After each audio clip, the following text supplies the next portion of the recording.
welcome, welcome. So we are going to be taking a journey through the next 8 weeks, a journey through the chakra system, through some yoga philosophy, through the 12 steps of 12-step recovery, and maybe a little Ayurveda. I honestly have no idea how this is all going to go. But me and Abby both work in addiction and mental health recovery, and I do groups like this all the time where I have a whiteboard and I go through some of these philosophies, some of these healing techniques that were presented to me through trainings and through just personal endeavors with some teachers. So it was an idea which we started last year, and we were just doing the meditations and sound healing and stuff like that, and but I didn't get to break it down exactly what we were talking about and how to go through this. So thanks for tuning in. Let's see what happens. So Abby, do you have anything you want to start off with? No, I have no idea what's gonna happen, so we'll find out. I will throw in that this is our first video in the new place. Yes, that's right. We have our new little studio. About that, I just realized that. So yeah, what a great. It's official now. We now live together, and I haven't killed her yet. Bro, what? I mean, she hasn't killed me yet. But things are good. It took us a little while to get this studio set up. Moving is just such a It took pain us a in the while ass. to get internet. Yeah, internet took literally a month and a half. So when we moved out to farmland, no man's land. So getting internet was a whole thing. So we have internet up and running. We're able to do these videos. Live streaming is not, I don't know yet. I haven't tried it yet. But at this point, what we're going to be doing is recording these with bloopers. I will not be editing much. And we're just going to kind of throw it down here for about an hour every Tuesday. The reason why we're doing it on Tuesday is because it's a full moon. I wanted to get in the rhythm of nature to do this. Always important when you're doing holistic work. Pay attention to the lunar cycle, paying attention to the season. So there's many reasons why we're doing this right now. When we take any type of spiritual journey, what I like to do, and what the way it was done with me in yoga training, is you get in the rhythm of nature. You know, right now it's March. Everything's just about to spring into action. I like to do a annual house cleaning or spring cleaning internally and externally. So all of it just kind of meshes together, you know. So like beginning on a full moon, a time for purging. We're going to be honing in on the root chakra and identifying our fears and going through lots of. The first week is some turbulent energy, you know, because you're really going to start identifying what holds you back and how to release and how to accept and just kind of move with it. Shedding. We're gonna shed all the... Delayering. Is that a word? It is now. Delayering. Couldn't leave it at shedding. which brings me to the... so I'm going to be using this packet. I created this with a lot of help a couple of years ago. I've been using it in groups ever since. People love it. But the name is about shedding or delayering. So we use the acronym H.E.A.L, and that means holistic entrainment to avail love. Holistic is just it comes from the root word whole. So basically we're treating mind, body, spirit. One thing, actually, before we even get started, I'm going to go through something. We're going to be treating the mind, body, spirit for the holistic aspect. Entrainment means putting yourself involved in something long enough for it to just become a part of you. An example of that, I'm a musician. If you put a bunch of old school metronomes that tick in this room and you messed them all up and then you left and came back the next day, they would all be entrained together, clicking together, same thing with grandfather clocks. So that's what entrainment means. Avail means basically to bring forth. So it's not that we don't have love. We all have love already. Our hearts are pure. Our spirits are pure. It's just covered up by many, many experiences that we've had that may have put a layer. It's like an onion, you know? Yeah. We're going to pull some Shrek stuff right now. I don't know. I don't know. Oh my gosh. All right, we're not even going to go there right now. But yeah. I mean, it's years of conditioning even before our addiction started. I mean, this stuff can go generational. Yeah. You know, when you look into, so there's like the biological generational trauma and stuff like that, which we're all dealing with. You know, when you look at the history of the United States, we're all dealing with that kind of stuff. And then also, if you look at, you know, I'm going to be challenging belief systems and stuff. If you don't like it, throw it out the window. If you do like it, keep it. That's all I can really tell you. This is my experience. So if you look at the spiritual side of it and you look at karma, some systems of belief is that you come with spiritual karma that you just needs to be played out. So that could have been going on for many, many lifetimes. Me being a drug addict, recovered alcoholic now by the grace of God, you know, I have no idea how long that was going on. If you look at the reincarnation aspect of it, it could have been lifetimes, you know, but that's besides the point. So basically to avail love, because we already have it, we just need to be able to access it, and you can't access it until you let some things go. So basically the whole 8 weeks is about how can we let go. I think 12-step recovery could be in 2 words, like letting go training. 3 words. I was going to say just letting go, and then I added the training. So if you're watching this and you are not, if you don't have addiction problems, that's fine. You know, I actually hesitated for a long time to put addiction treatment stuff on here, but the more that I do this, the more I realize that everybody's got some mental health issues, and alcoholism and drug addiction is a mental health problem, and this it heals. It heals people. We're all recovering or actively in something, and like, you know, the steps of, you know, AA got transformed and reused over and over again for so many different, you know, so if like we're talking about substances, replace it with food, sex, gym, whatever it is, you know, like these really, the combination of these 2 things together and treating the whole person is what transforms, you know. For sure, yeah. So what Abby said, my journey, how this happened, and why I'm passionate about it, is after treatment, I went into the rooms of AA, and at the same time I was going to a yoga studio, and I started doing the 12 steps. I started doing my yoga teacher training around the same time, and it just meshed in together, and I had an accelerated, like, massive spiritual awakening that it was just so profound, and I was like, I gotta get this information out to people. So that's where I went down and wrote a book that I'm still fine-tuning, or I actually just set it aside and I need to finish that, but that's where this pamphlet and everything came from. I am going to put a PDF link on the YouTube channel with everything that's in here. So I know that the board isn't that easy to see. We're doing the best we can. We only have the camera on the computer.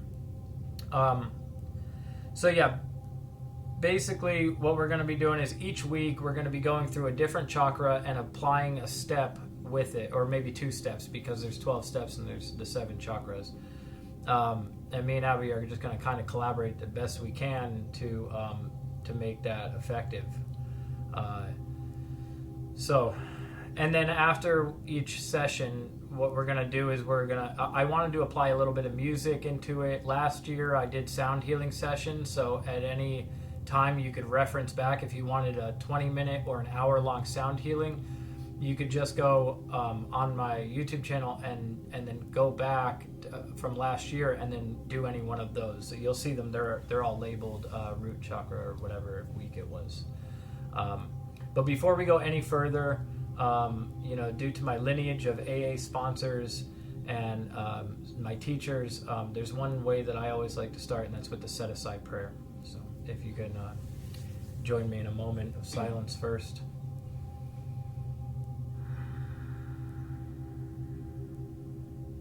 Tune into your breath. Ground yourself down a little bit.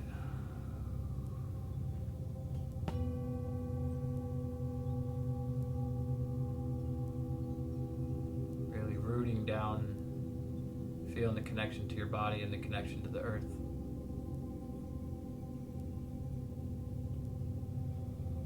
Creator, please set aside everything I think I know about yoga, everything I think I know about the 12 steps, everything I think I know about myself, this path, about you, and about life, so I may have a new experience with all of these things.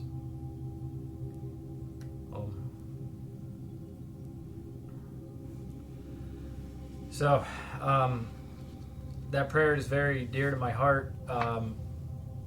When I was going to some of the meetings early on in York City, I heard that the first time I heard that prayer, I thought it was kind of strange, that here's a fellowship of people who are seeking spiritual healing, and they open it up with, please set aside what I think I know about it. And then later I was like, oh, I get it, because our egos get in the way. It was just a little confusing for me. I was a hot mess when I got into the rooms. It was too far in the way.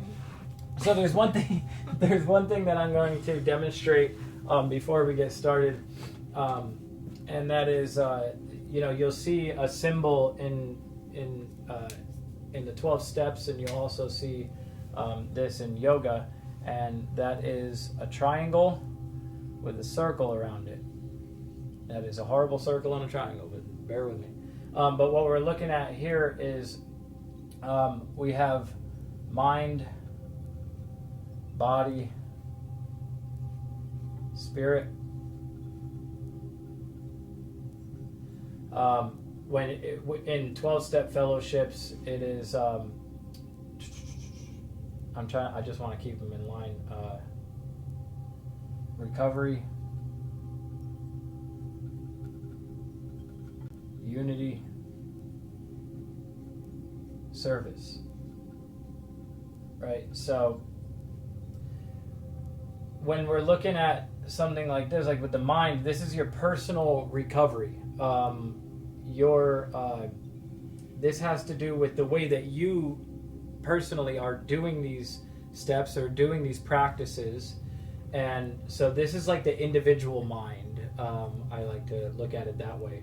The body is the body of the community, or the and when in yoga terms, we're talking more about the body and moving the body. But when you look into the recovery, is that we should all have sangha or satsang, community of people, like-minded people, to where we don't feel like we're doing this alone. So the unity, the body of the recovery or whatever, and then the spirit being service. With an awakened spirit, we could be of great usefulness to many people. And our hopes is that you going through this journey, you can relieve yourself of a lot of that suffering and be of service to other people. So one thing is, when we look at like a 12-step fellowship, one thing they look at is that it's a 3-part disease, right? So in addiction and to mental problems, there's 3 parts to this.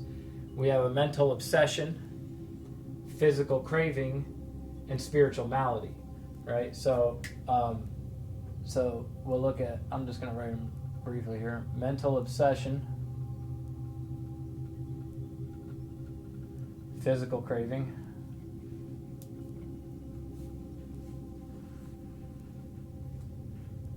a spiritual malady.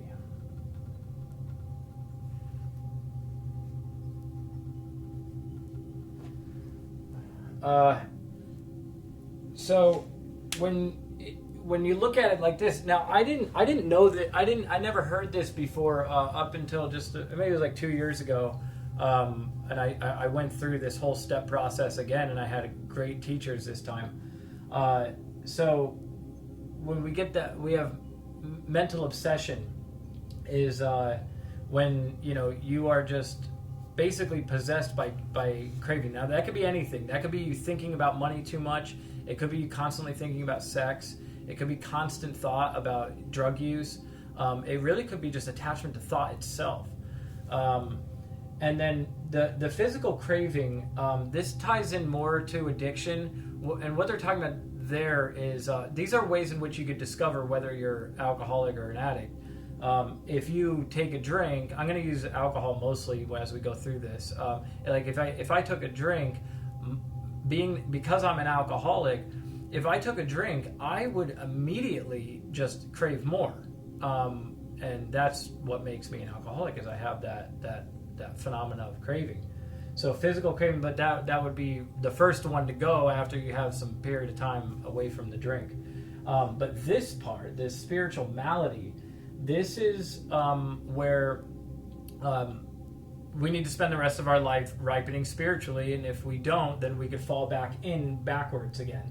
So you're considered recovered from addiction, or like you're a recovered alcoholic once the physical craving disappears and the mental obsession is gone.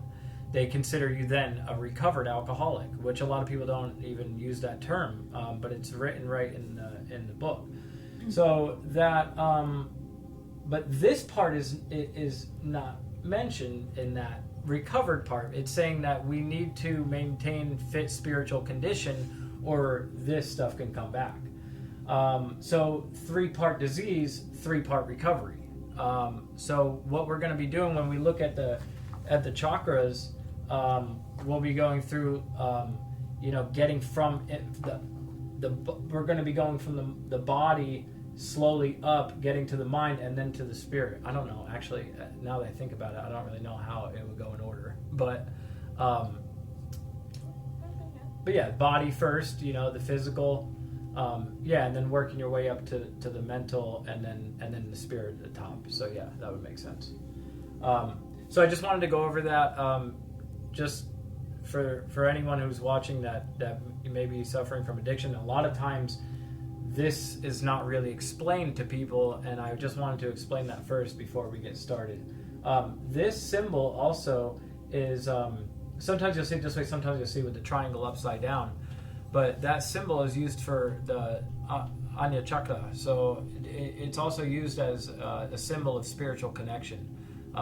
So there's just lots of similarities, and you got to think too, when these 12 steps were created, there wasn't much yoga going on in the United States. So the coincidence, is it's remarkable when you read some of this work that was being done in the 1930s, and the only correlation I could really see is Carl Jung being a part of that in his studies with Kundalini Yoga. By the way, there's a book by Carl Jung. It's The Psychology of Kundalini Yoga, I'm pretty sure. I'm pretty sure that's the name of it, if you wanted to really get it a little bit more into it. So that's that. 3-part disease, 3-part solution. This is a magnet. What?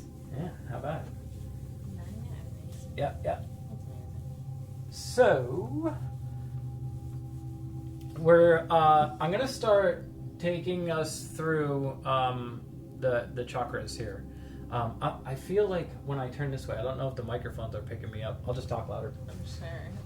I'm pretty loud. Yeah. So we're going to be going through the 7 chakra.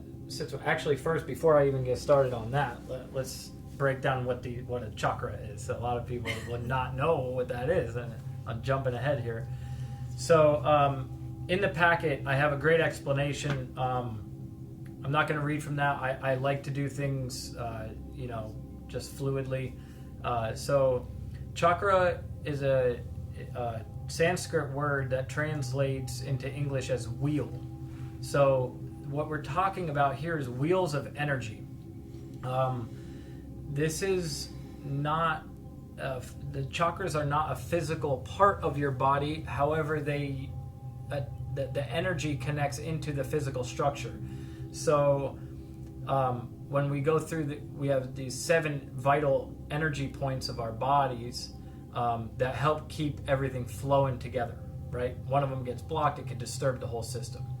So we have the root chakra, which would be located here. Just destroyed that marker. Yep.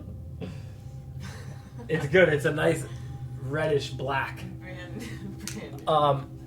So we'll be going right here is the energy that connects us to the earth.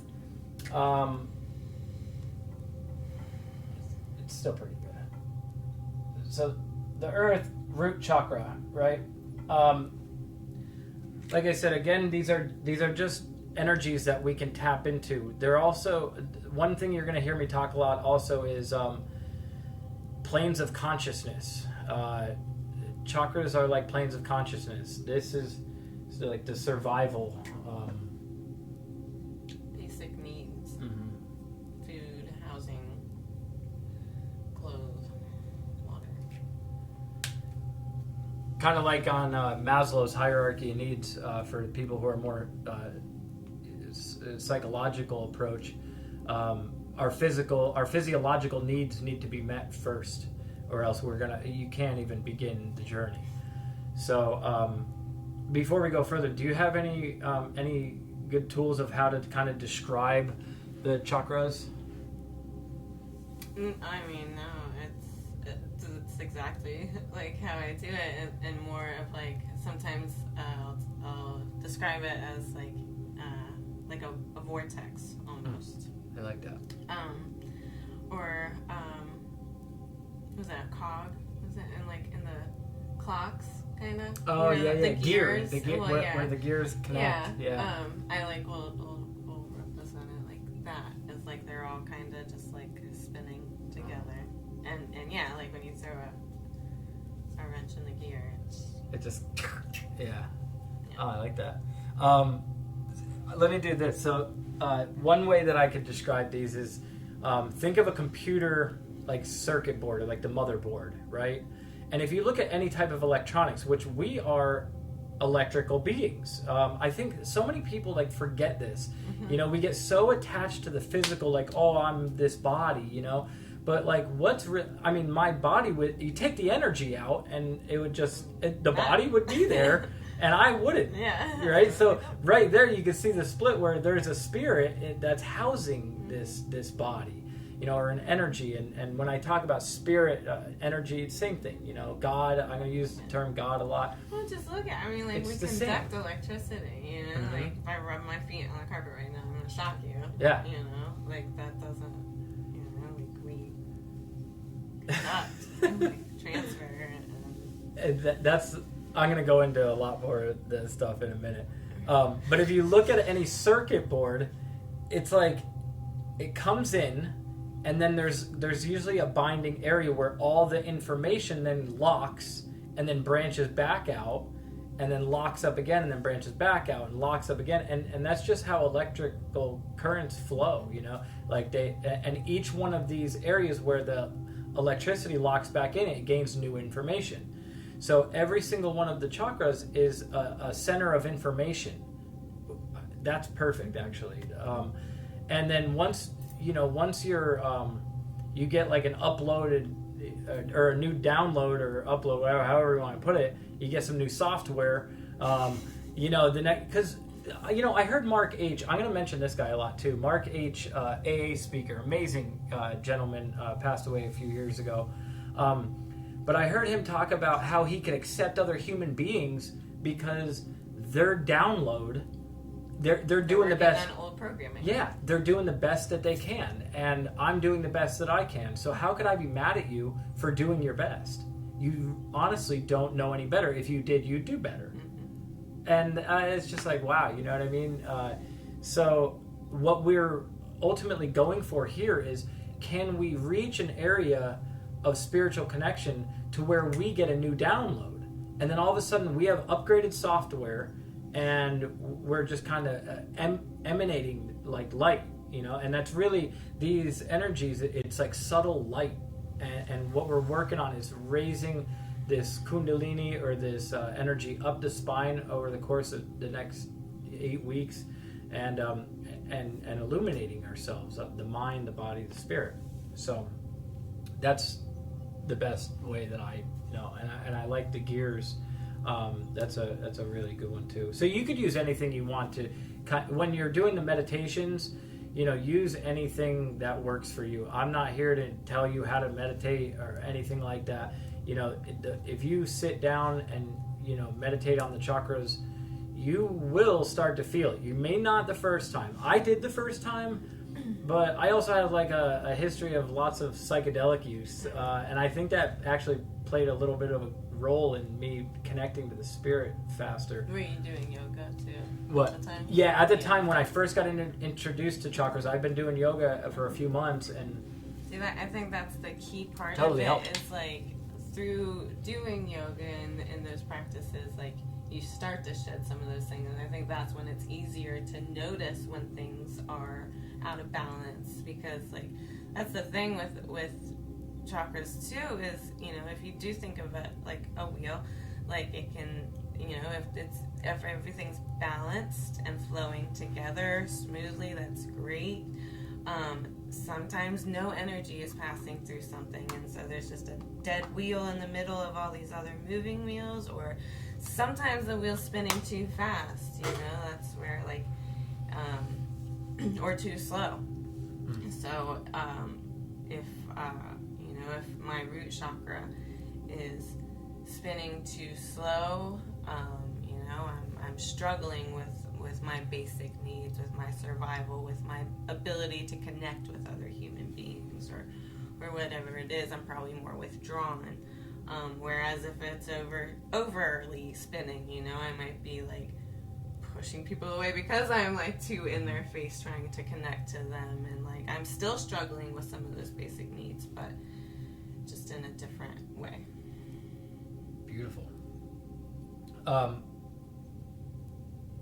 Yeah, so what we're going to be doing is, when we go through each one, we're going to look at the positive and the negative, like a balanced and imbalanced.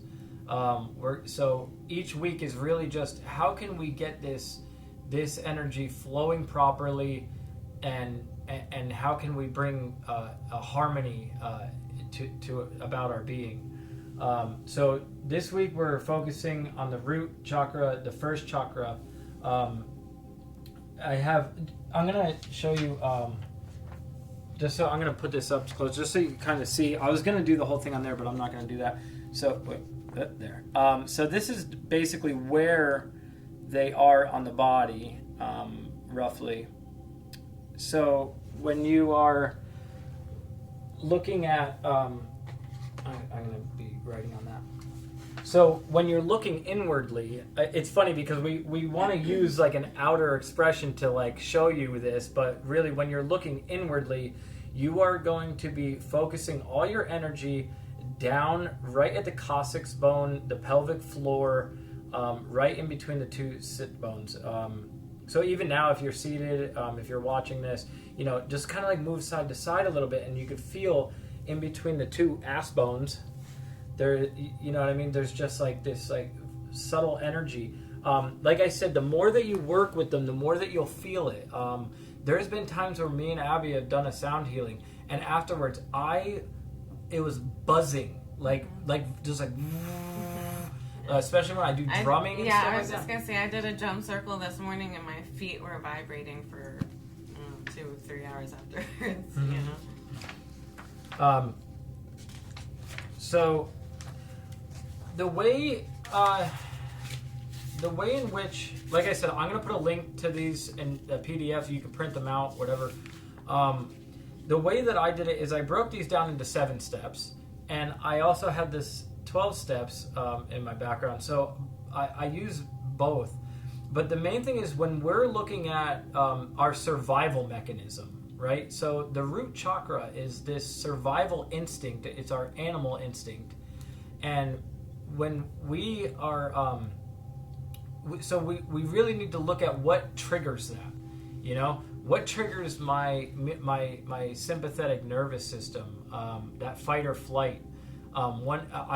Another thing is, like, when you're going into some healing practices and exercises like this, you should definitely have questions. Ask yourself questions like, what triggers? So, like, question number 1: what triggers my sympathetic fight or flight system? You know, if you're going through this with us, you should probably get a notebook. And we're going to be doing some exercises and different things, and you might want to take notes. Strongly suggested. One of the questions: what triggers my sympathetic nervous system? Now, it's crazy. Most people are operating out of this system like 80% of the time. It's terrible. Everybody's in fear. You know. This instinct comes from us from when we were tribal beings, hunter-gatherers. And when, you know, it was very vital that we had it, because if something, you know, if another tribe was coming after you or a large animal, you would have to either run like hell or fight it or just play dead. And you need lots of vital life force energy to do any one of those things. So the adrenal glands, so I'm going to put some bulleted points here. First things first is, so when we're looking at the root chakra,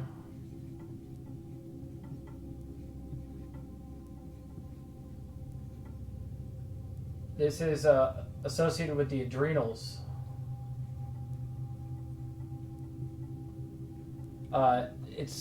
They're located right by your kidneys. So actually, it's both of those things. I'm trying not to write crooked. Adrenals, kidneys. The adrenal glands, when you get triggered like that, will send out cortisol and a stress hormone in the body, and it'll cause you to react real quickly. So I've been dealing with anger issues for a long time, and it's still an issue, and so I'm constantly trying to stay aware of what triggers this, because I don't have a lot of space between something happening and me reacting. So one thing that I'm doing with with my intentions here is, you know, I want to be able to remove some of those fears and be able to flow through life without responding out of fear. So this. I'm looking here. Whoa. The location we discussed is the coccyx bone. This is associated with the color red. I am going to talk about this for a second. I'm not big on the colors with chakras because I did some studies. I did some studies on tantric yoga and stuff, and they used to use a totally different system back then, and they weren't really big on the colors. But for an Americanized model of this, they used the color scheme of the spectrum. I do like that, because there's a lot of benefits to it, and if you actually, when you look at the science of it, red is a lower vibrational color. And as you go up, because light and vibration and color, it's all one thing. So the spectrum of color does work for this. And I don't want to confuse you and get into all the tantric philosophy and all that stuff. So it's associated with the color red. Red is very grounding. It's a very grounding color. So I just wanted to touch on that. As we mentioned, element earth. Everything that we're going to be doing over the next 8 weeks is going to be associated off the 5 elements, which yeah, I'm not going to go up there, but it goes earth, water, fire, air, space up the ladder, root, sacral, solar, heart, and then throat would be the 5, and then we have the 2 higher chakras which aren't associated with any elements. It's beyond that.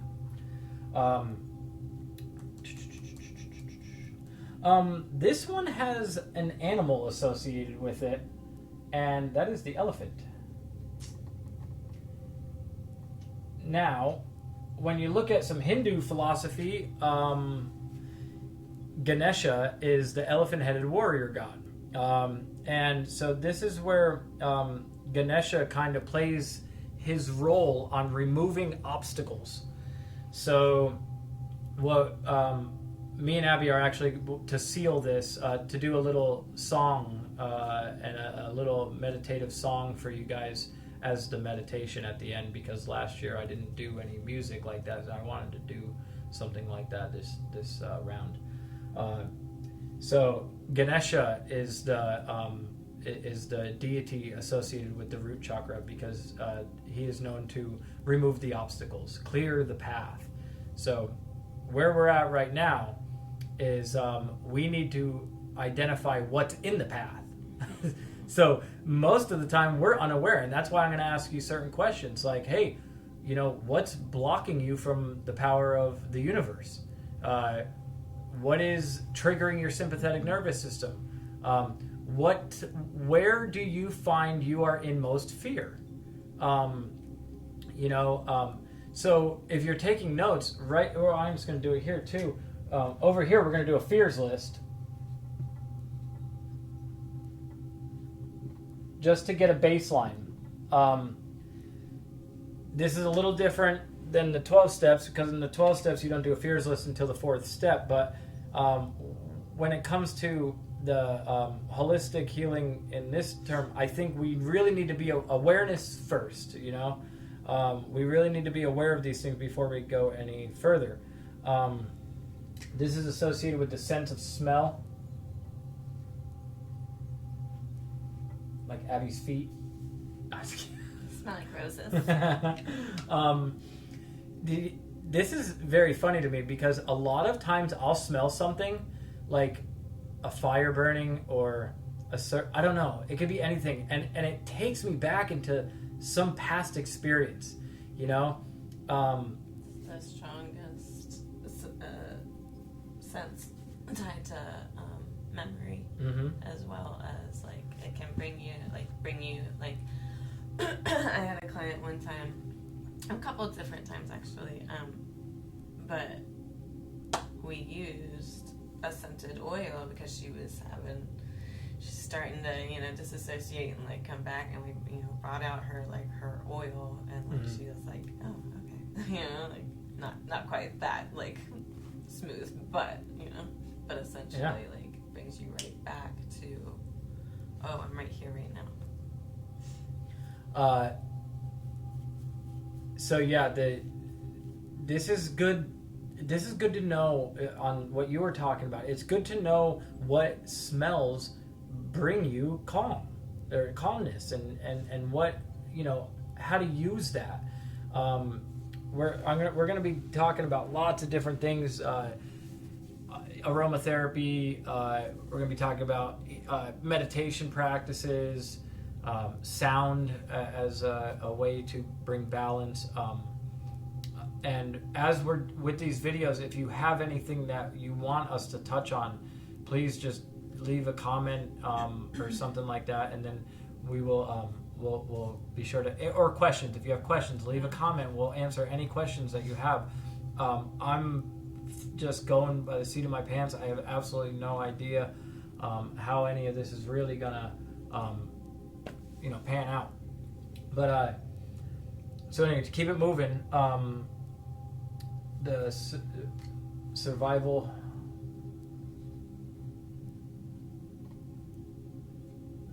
Am I missing anything,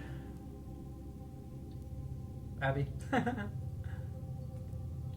was gonna say this is all about our safety and security. Yeah. So So if you want to add to the recovery aspect of it, this would be like foundation, sponsor, yes, network, all that, you know, home group and that kind of stuff. So when it comes to the you know, the recovery aspect, like a 12-step part, what this is the first step in a 12-step fellowship is we admitted we were powerless over blank, that our lives had become unmanageable. So what we're looking at is two main key things: unmanageability and powerlessness. So another question would be, where is my life unmanageable? Where am I powerless? Our problem is a lack of power. So, you know, in the 12-step fellowship, they say lack of power is our dilemma. So we need to find power. Another question you might be able to ask yourself is, you know, is my life run on my will sufficient? You know, sufficient enough to be well and just to feel good and just love life. Like, because I tried for many years. I tried, I could quit for a month. I got mentally worse. I could quit, you know, doing certain things, whatever. But I always went back. I couldn't stop and stayed stopped. I could stop for a little bit of time and then I get mentally insane and then I'd go back, because alcohol was really just my medicine. It was, I read that letter by Carl Jung that he wrote to Bill W. And at the end of it, he was talking about the reason why alcohol helps is because of that, what I discussed earlier with the spiritual malady. It gives you a false sense of spiritual wellness. Like, that's why they call them spirits. So at the end of that letter, it said, oh my God, I can't remember now. The formula was like, spiritus contra spiritum. I might have it backwards, but whatever. But basically what he's saying is, if we have a spiritual disease that's causing us so much pain, we need to, you know, and we're using a substance or something as the spirit, we need to replace that with spirituality in order to heal. So I think that was just a perfect explanation. You know, alcohol is like the dark spirit, you know, but it gives us at least something. You know, because I don't know about you, but I felt like a huge hole inside of me all the time. And when I drank alcohol, I'm like, finally I could breathe, you know, I could like be, and just life is good. I could talk to people, you know, and, you know, eventually that didn't work anymore. And then I had to find another method. And this was the method that fell into my lap. I didn't even find it. It came to me. So fears list, I like I said, I think this is important for us to bring awareness to. Basically, you write yourself like fear of, you know, ... Let's say, I'm just going to give some examples. Fear of people, financial insecurity,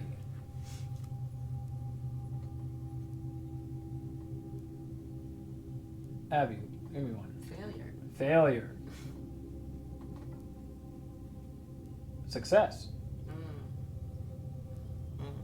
Want to talk about that? No. Why? You have fear? You know, it's just good. Fear of blank. You know, whatever really. You know, fear of speaking, and this was a huge fear of mine. The only reason why I could do this right now is because I did this and I did the steps.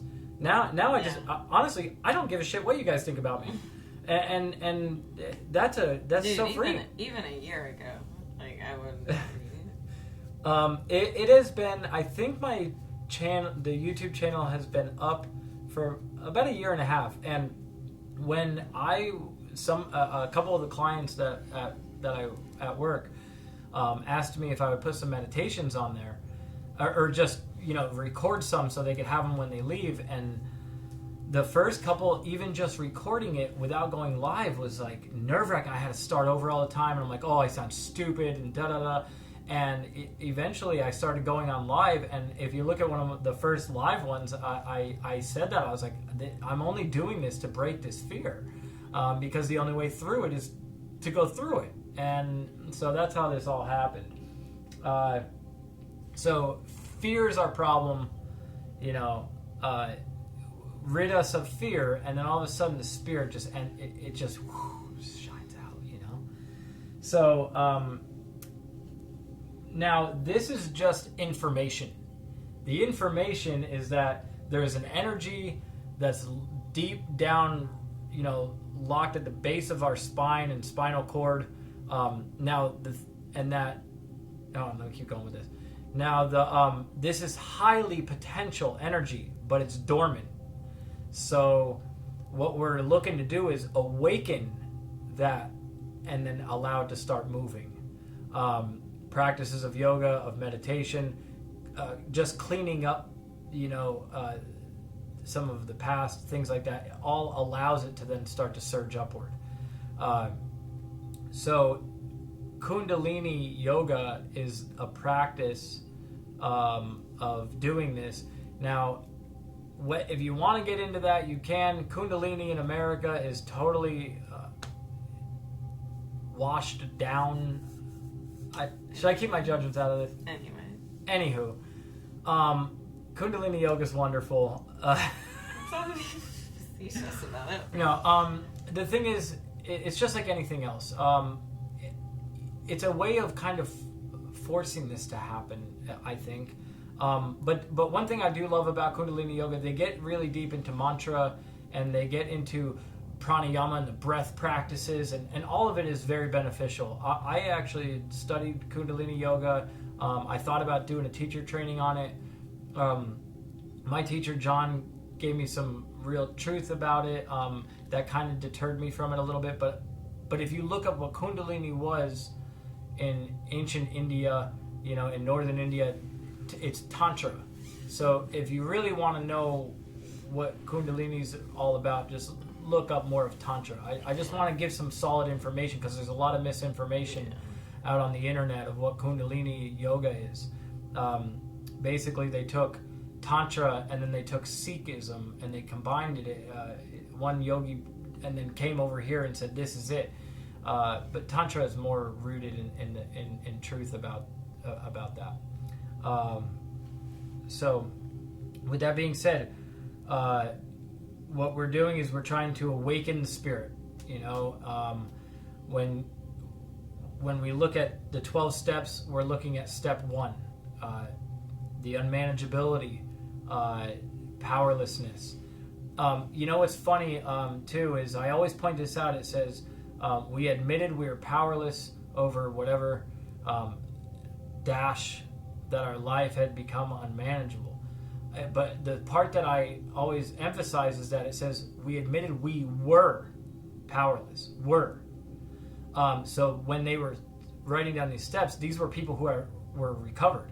So they were powerless. They are not powerless anymore. So one time I was reading through that and I was like, I never really thought about it like that. So this is just the way that I saw it the one time. And because people many times go, well, I wouldn't say I'm powerless. And they have a hard time with this powerlessness idea. But when you really break it down, there's very little that we're in control of. First of all, there's nothing that we're in control of because we didn't choose to be here. Yeah. I didn't sit up in the spheres and say, we're going to create this being named Alan, and we're going to put him in Pennsylvania with these parents. And I had no control over any of that, and I have no control really over what's going on here. I think that grace brought me to these practices, and then these practices now just keep me in fit spiritual condition so I don't have to go backwards. But I think it's also funny, I say this, I heard you say this too, is that, hey, your misery's right there if you ever want it back. We're not telling you can't have it, all we're doing here is combining 2 different methods to have a spiritual awakening. There's a conscious movement on this planet. It's beautiful. 12 Steps has reached millions of people. Millions of people have had spiritual awakening, have solved the problem with not only drinking and drugging, but I don't remember. I'll have to look at the how many fellowships there are. Nowadays, I think 50 different fellowships for different problems. Don't quote me on that. There's a lot. But there's a lot. Overeaters Anonymous, Gambling Anonymous, Emotions Anonymous is an up and coming fellowship. They have a great literature, and so that's for mental health. Alcoholics Anonymous, Narcotics Anonymous. So obviously this stuff works. They wouldn't keep expanding it if it didn't work. And then when you look at the chakra system, this has been going on for, as far as we know, 4,000 years, maybe longer, 5,000. So people have been doing this for a very long time. And right now, at the place that we're in, I try and think optimistically. I really think that, there's a global rising of spiritual consciousness, and I think we're going to be okay. Maybe, if we all, wake the fuck up. I don't think we're going to be Well, okay. I'm not going to be here. Yeah. But, my daughter's kid, we had, one thing with, I read about Native Americans, they live their lives for 7 generations ahead. So that would be me doing this for my kids,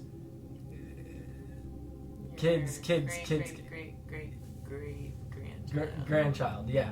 Isn't that wild? To imagine living selflessly like that, And ultimately, that's what we're trying to do here. Is we're trying to remove self. In yogic culture, they refer to 2 different selves. I've talked about this a lot. There's the lowercase s self, which is the ego, and that's what we're dealing with in the root chakra. And then there's the uppercase s self, which is the pure self, or the one that is connected, line of the will with God's will. Total harmony with you and God. So one thing I want to go over here real quick is, so we have these energy centers, right? So we have the first one that we're working out today. We have the second, which is sacral. Then we have the solar. Then we have the heart, throat, third eye, and then the crown. Now, one thing that we're going to be trying to do is transcend from the lowercase self to the uppercase self. So when you look at these 3 lower chakras, this is all our what's that? Humanness. Yeah, humanness, or lower nature. Lower nature, or the ego, and many people are just stuck in these, which is, the survival, the emotional, and self-will. And then up here, we have the higher energies, or the higher self. And these are the energies or planes of consciousness that are connected to Source. And then in the middle between these two, we have the heart, right? Which is usually depicted by 2 intersecting triangles. So this being the upward triangle, these 3 centers, and then the top being the downward facing triangle, and then the heart is the center where these 2 energies meet. I'm going to go much more into that in a few weeks, but I just wanted to say what we're looking at doing here is balancing and getting these lower 3 harmonizing, so that way we can live in this world, but also not of this world, right? As Christ said. I believe it's like that, right? I'm in this world, but not of this world. So we want to be connected here, but have an awareness of here, and then be able to blend it all together and be a whole being. So that's what we're going to be working on over the next couple weeks. I think that's pretty much it for educational aspect, unless you have anything else Let's talk a little bit about practices first before we go. Abby, what do you do with physical yoga that helps you ground or helps balance the root energy? With asana, Yeah. strictly, what poses and stuff. Mm-hmm. Almost anything on the ground. Anything that's gonna get my hips out. Pigeon, your favorite. Lizard, child's pose. Yeah, they're the ones. So the way I'm seated right now, seated lotus is one. Pigeon's more for this. It works for either. Yeah, anything that's like getting you connected to the earth. Like child's pose is, I think, the best grounding root chakra pose because it's the surrender, right? And that's what we're talking about here too. This is the surrender. You know, when you've had enough. The fear, my life is totally run on fear. I can't do this anymore. I've had enough. I quit. You know? And there's something really great that happens. In fact, with that symbol, I heard Joseph Campbell talk about this, and he said, the moment when man has enough of himself and reaches up toward God, God reaches down at the same time and taps and touches them in their heart. And that's why you'll hear people talk about this rock bottom, and you hear people say, like, I just totally let go because I can't do it anymore. And that's just a beautiful description of how the two worlds end up meeting each other. Because most people go through their a lot of their life, and they're so associated with themselves, and they think that this is the only thing, is this third dimensional reality. But what we're trying to do is go into the fourth dimension of reality, right? So where we see the interconnectedness of all things, and how we can transcend from some of the lower nature survival stuff and into a place of love or something like that. So practices, don't mind me, I go off on the tangents. You can tell me to shut up at any time. So yeah, I have child's pose, lotus pose, seated meditation. They're good yoga poses for this energy. And when we're doing breathing, when you're doing your meditation practices, you want to be focusing on the exhale. So breathing in, you can even do this right now, and then as you're exhaling, straight down, all the way down, right? So we'll just, let's do this. Close the eyes for a moment. What really helps me for this is like the rectangular breathing. So inhaling for 4, exhale for 7, and sending it all down. You want to lead us through that? Sure. Yeah. So box breathing. One thing I do want to say about that, most people are probably sitting there with their eyes closed, like, man, are these gonna shut up? If you look, I'll show you. This is the symbol for the root chakra, and it actually has the square in it. It's so weird to do this. So that is the actually here, I'll hold this whole thing up so you can kind of see. So it actually has the symbol, a square and a circle around it. So that breath is just perfect. Mm-hmm. So now let's do a little breathing practice, and then me and Abby will go into a little mantra singing to Ganesha. So the rest of the time is going to be the practice. You can get comfortable, relax, close your eyes, and just enjoy the time that we're having together here. So in a nice tall seated posture, you can be laying down, whatever is more comfortable for you. Just beginning to connect to the breath.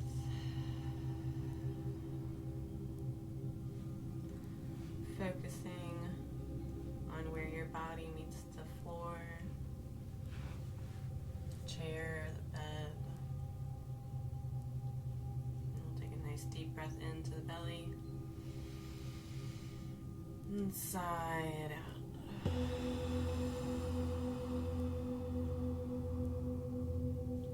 So what we're going to be doing is taking a deep breath in for the count of 4, and then we're going to do a long, slow exhale, envisioning just sending that out down through the sit bones. So we're going to inhale for 1, 2, 3, 4. Exhale, 2, 3, 4, 5, 6, 7. Inhale again. Or hold, I'm sorry. I just fucked that all up. Let's start here. We're going to start here. Okay, so we're going to hold for 4 seconds. So we breathe in.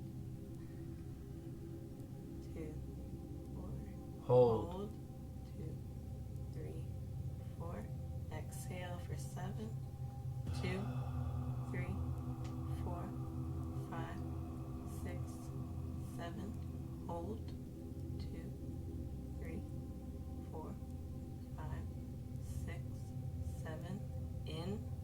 2, 3, 4. Hold. 2, 3, 4.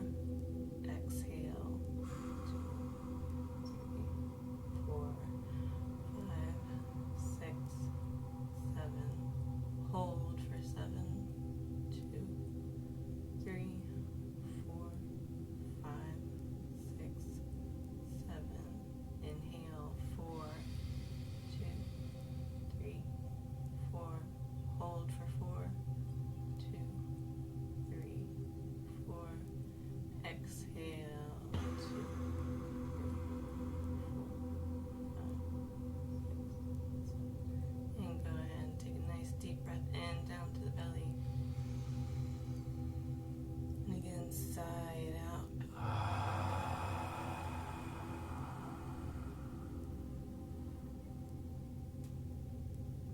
Now, one other little technique is if you'd like to take your hands and flip them palms facing up.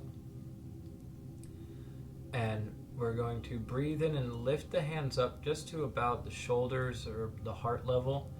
And then like you're scooping all the garbage up, and bring your hands over facing down now, and then purge out. Exhale.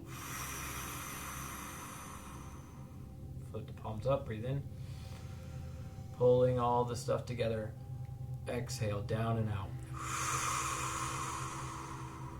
Again, flip, bring in. Collect. Exhale, down and out. Couple more in. Out. In. Out. Last one. Let's go all the way up. Breathe. Reach. Connect the fingertips up above the head. Hold the breath for just a moment. And slow purge all the way down.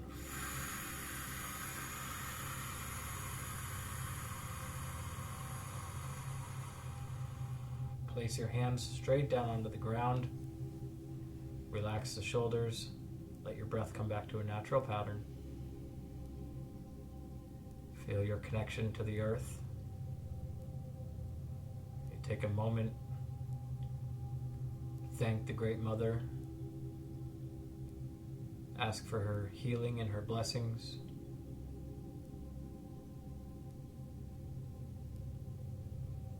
And just in a general way, any way that you'd want to, set intention or say a prayer on the removing of these fears, anything that blocks us from light and truth.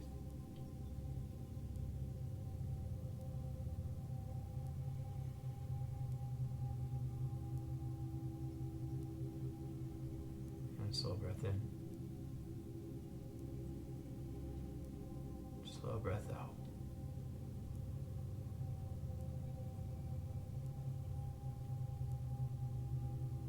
And then continue to stay relaxed. We're going to do a little melody here. A little chant to Ganesha, help remove the obstacles in the path.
Let the mantra settle in. This mantra is used to invoke the spirit of healing to the root chakra. Helps us bind that connection between man and earth. Take a deep breath in, as if you're pulling energy in from the earth beneath you, letting it swirl around in the lower part of the spine and the pelvic floor, and then sending it out. Breathing in, pulling energy up and in. Sending anything you need out. Nice clearing. Again, in. Now breathe in all the way and then tighten everything up. Kind of like you're holding your pee. That helps to activate it. Exhale all the way out. Let's do that again. Breathe in. Tighten it up. Exhale out. One last time. And out. Place your hands over your heart. Thank yourself for tuning in. Thank yourself for making a commitment to do some work on yourself. May love be with us all. Namaste.